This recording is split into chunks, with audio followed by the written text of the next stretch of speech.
दोस्तों तो स्वागत है हमारे अपने चैनल विकास ऑल क्लासेस पर। तो दोस्तों कक्षा 12 का भौतिक विज्ञान का एक बहुत ही महत्वपूर्ण क्वेश्चन लेकर आए हैं जो कि हर साल आपको बोर्ड में देखने को मिल जाएगा। लगभग हर साल यह पूछा जाता है, तो इसलिए आप लोग इसे अच्छे तरीके से समझेंगे। तो यह क्वेश्चन आपको पहले बता दें कि यह क्वेश्चन लगभग 5 से 7 नंबर आपको फिक्स करके जाएगा। ठीक है, ये 5 से 7 नंबर आपको दे के जाएगा अगर आपने इसे अच्छे तरीके से क्या कर लिया, अगर अच्छे तरीके से समझ लिया, जान लिया, तो ये समझ लीजिए कि 5 से 7 नंबर आपका फिक्स हो जाएगा, क्योंकि ये हर साल पूछा जाता है। तो देखिए क्या हमारा क्वेश्चन है कि अनंत विस्तार के आवेशित चादर के समीप वैद्युत क्षेत्र की तीव्रता, मतलब कोई अनंत विस्तार के आवेशित चादर लेना है। ठीक है, उसके क्या करें, उसके समीप वैद्युत क्षेत्र की तीव्रता ज्ञात करना है, मतलब उसके समीप, उसके नज़दीक में क्या करना है, वैद्युत क्षेत्र की तीव्रता ज्ञात करना है। तो सबसे पहले हम उसके हिसाब से एक चित्र डायग्राम बना लेते हैं। कह रहा है कि अनंत विस्तार, तो अनंत एक विस्तार का हमने क्या कर दिया, आवेशित चादर। देखिए एक चादर ये हो गया, ये चादर हो गया, ये हमारा चादर हो गया जो कि समांतर चतुर्भुज के आकार का है।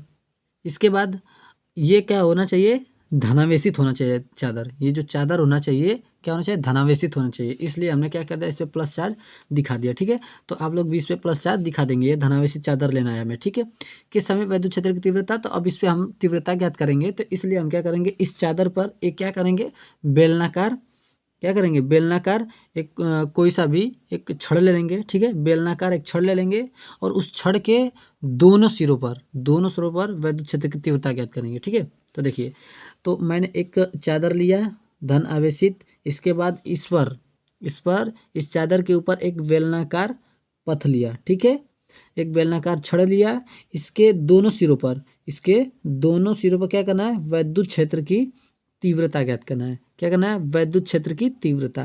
तो देखिए इस सिरे पर लेंगे तो ये इसका ई क्या है, ई है जो हमारा वैद्युत क्षेत्र की तीव्रता है। ठीक, और डी ए क्या है, ये हमारा क्षेत्रफल है। ठीक है, ये डी क्यों लगता है, ये अल्प दूरी के लिए लगता है, मतलब कि छोटी दूरी के लिए ये डी लगता है। ठीक है, तो डी लगा दिए, डी ए का मतलब कि एक छोटा सा क्षेत्रफल लेना है। ठीक, तो ये जो हमारा वृत्त दिख रहा है, ये बेलन है, तो ये दोनों सिरों पर ये हमारा वृत्त के आकार का ही होगा। तो दोनों वृत्त के आकार का क्या जो है, इसका हमें क्या निकालना है, वैद्युत क्षेत्र की तीव्रता यहाँ पे हमें ज्ञात करना है। तो बस यहाँ पे आप थोड़ा सा लिख देंगे कि धनावेशित चादर पर उपस्थित बेलन के दोनों सिरों पर वैद्युत फ्लक्स, यहाँ पे वैद्युत फ्लक्स। ठीक है, तो वैद्युत flux phi E is equals to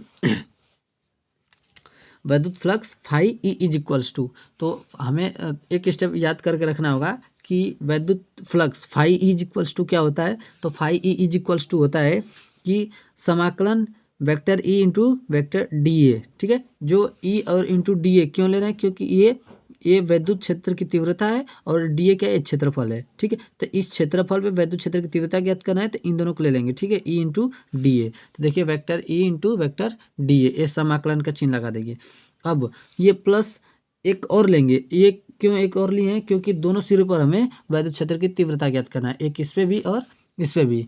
तो हम तो एक यहाँ पे vector E into vector D ए ले लिया एक सिरे वाला, और दूसरे सिरे को भी ज्ञात करना है, तो इसलिए प्लस कर देंगे, समाकलन vector E into vector D ए कर देंगे। ठीक है, इसके बाद क्या करेंगे, इसके बाद आगे करेंगे कि फाई इज इक्वल्स टू, अब वेक्टर हटाएंगे और इंटू हटाएंगे, तो ये इंटू जब वेक्टर हटता है तो क्या होता है, कॉस थीटा लगता है।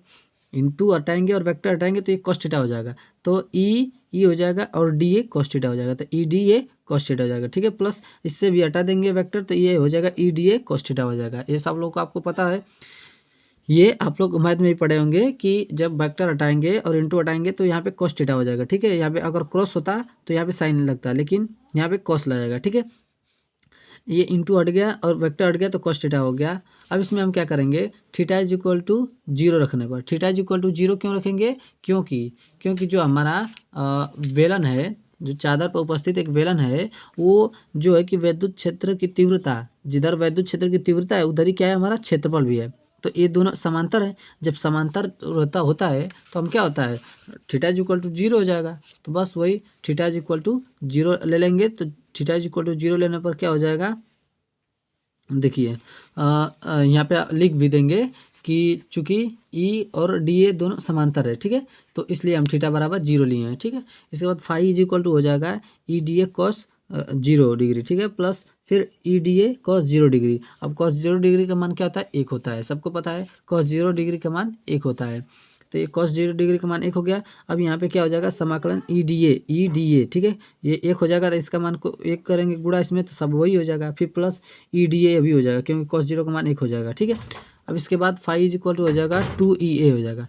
इसको जब ई ए, अब देखिए यहाँ पे समाकलन हमने कर दिया, ई डी ए का समाकलन किया तो डी ए का समाकलन ए हो जाएगा, और ई है तो ई है, तो ई क्या है, कांस्टेंट, इसको मानेंगे, इसको बाहर निकालेंगे, केवल डी ए का समाकलन होगा, ठीक है, दोनों तरफ।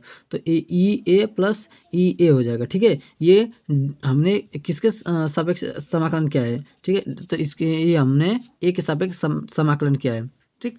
तो ये हो जाएगा ई ए प्लस ई ए, ठीक है।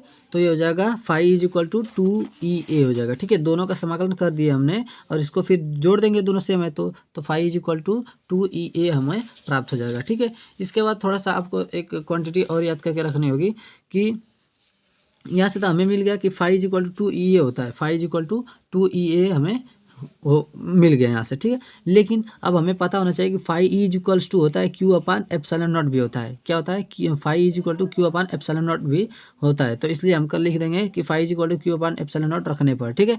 तो इसमें जब रख देंगे phi is equal to Q upon epsilon naught, देखिए phi is equal to Q upon epsilon naught is equal to 2EA, ठीक है। या इसको हम क्या कर लिख सकते हैं, या लिख सकते हैं कि ई इज इक्वल टू, ई को रोक देते हैं, 2A को नीचे भेज देते हैं, तो Q upon 2A epsilon not हो जाएगा, ठीक है। अब क्या करेंगे कि अब हमें पता है सिग्मा बराबर होता है क्यू अपान ए, ठीक है। तो इसको सिग्मा बराबर क्यू अपान ए रखने पर, तो क्यू देखिए यहाँ से क्यू और ए, ये दोनों के स्थान पे क्या लिख सकते हैं, सिग्मा लिख सकते हैं, ठीक है। तो बस वो दोनों के स्थान पे हमने क्या लिख दिया, सिग्मा लिख दिया, ठीक है। देखिए दोनों के स्थान पे हमने सिग्मा लिख दिया, अपान में 2 एप्सिलॉन नॉट बच जाता है, 2 epsilon naught, E is equals to हो गया। तो वैद्युत क्षेत्र की तीव्रता ई इज इक्वल होता ही है ई, तो ई बराबर आ गया ये सिग्मा अपान में 2 एप्सिलॉन नॉट, ये हमारा सिद्ध हुआ, ठीक है। तो इस तरीके से हल करेंगे। बाकी आप लोग को वीडियो कैसा लगा आप लोग कमेंट करके ज़रूर बताएं। तो तब तक के लिए धन्यवाद, मिलते हैं नेक्स्ट वीडियो में।